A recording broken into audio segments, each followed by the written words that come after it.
Hi friends, video को skip न करिकी शेष पर्यंत शुणु।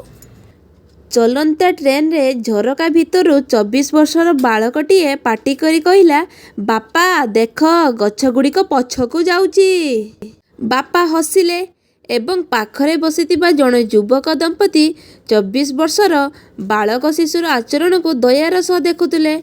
हठात से पुणी चित्कार करी कहिला, बापा देख मेघ आम सहित चलुछि।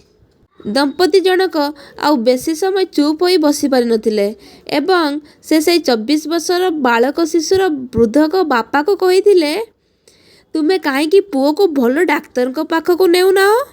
वृद्ध बापा जनक हसी देई कहिले, मु परा हे एबे नेइकी आसिली ताकू डाक्तरखाना रो देखेइकी।